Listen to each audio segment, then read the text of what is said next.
Hi, today I want to talk to you about early language development. Typically, people are referring to early language development. That is the language that develops between ages 1 and 3 years of age. So that's usually preschool age. You're not quite infants, but you're expecting some language growth and development at that point. So that's getting into the fun toddler years. But in the meantime, you're probably wondering, what are we supposed to do that early on? So I want to kind of give you a couple ideas as to what you can do, things that you should be working on, and things you can just model for your child. As we know, language is pretty much what you say, what you can express, but it's also what you understand. So there are two types of language. There's receptive and expressive. Receptive language, like I said, is what you understand, things that are said to you and you're comprehending it. And expressive is what you are saying to others. The same thing is true for little ones also. So you might be thinking, my child is not saying anything. They really don't have language yet. But that doesn't mean they're not acquiring receptive language. So they're not learning along with you. They're not, taking mental notes and studying, okay, when mommy says cup, this is what she's getting. When dad has the plate, that's what he's getting. When brother's pushing the bowl, that's what I'm expecting. And those are the kind of language skills that are working early on. So as a parent, I really want to encourage you to do a couple of things to help your child develop their language skills. First, I want to encourage you as a parent or caregiver to narrate everything. As a speech language pathologist, I'm kind of paid to talk. But as a parent, I also talk a lot too. Sometimes it's disciplining my child to warn them, but also other times it's just to kind of give them a heads up of what we're going to do for the day. Plan with them. Say, all right, this morning we're going to have breakfast. We're going to put on our day clothes. We're going to clean up breakfast, and then we're going to read a book together. And as you're doing those things, talk about that. Say, wow, yum, we're eating such a good breakfast right now. And next, we're going to read a good book. Wow, wasn't that a good book? And then I want you to recap also. Say, this morning, we got up, we made our bed, we put our day clothes on for today, we ate breakfast, we cleaned up, we read a book together. So constantly talk about your day, because that's helping them on so many levels. That's teaching them to label what they're doing. So if you're ever wondering, okay, you're awfully quiet over there, what are you doing? You now know that they have an idea of how to answer what they're doing because they've heard you do it all along. I also want to encourage you to simplify what you're saying. I don't mean to talk baby talk with them necessarily. Some people like baby talk. I personally am not a huge fan, but there is a way to simplify your language. And so that means just use really basic words.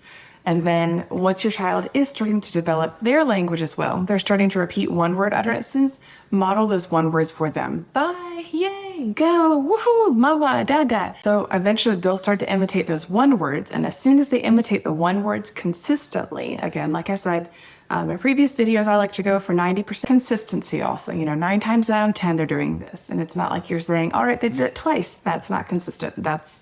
They're getting the hang of it, but they haven't mastered it. When they're consistently saying one-word utterance, I want you to start modeling 2- and 3-word utterances for them. I personally am a huge fan of manners.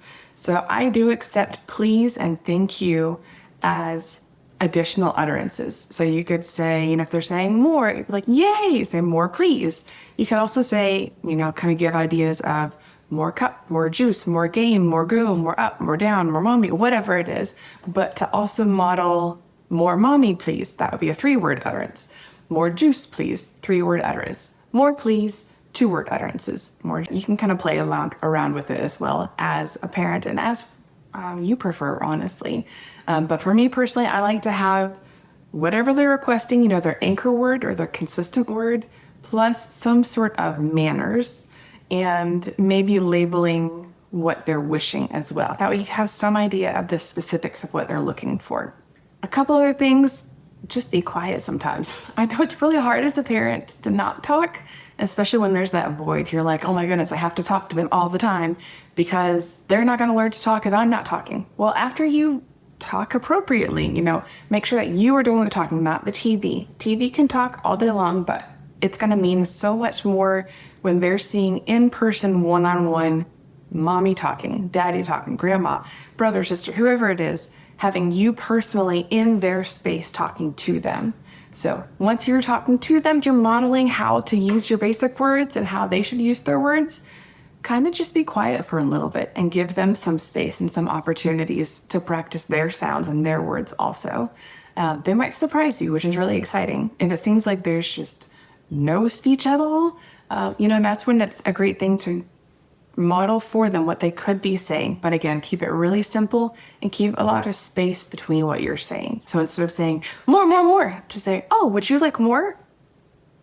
And you kind of give them some space so they can practice saying more. Yes. Like I said, I can also use sign language. Sign language is also an appropriate way to communicate if they don't have their verbal words yet.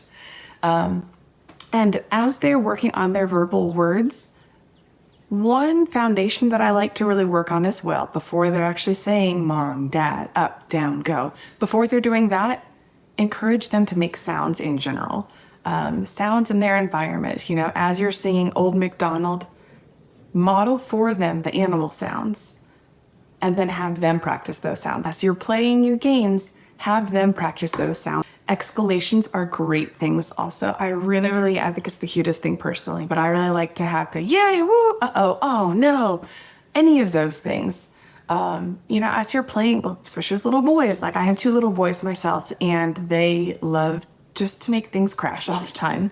And so to have that crash, oh no, boom, bump, whatever it is, have them practice those sounds. And that does count as early language development.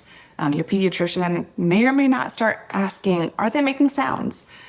That's a really good tell as to if your child has a delay or not. Again, turn off the TV, because the TV is great in some aspects, but also kids love to take in their environment. And so if it seems like they're being filled with information, they might not be as motivated to talk. It's kind of like when you're talking. If there's a really talkative room, really loud room, you might not feel compelled to start speaking as well, because you're like, there's a lot going on already. I'll just kind of sit here and just take in the moment. And little kids are like that too. A lot of times they're just content to sit and take in the moment.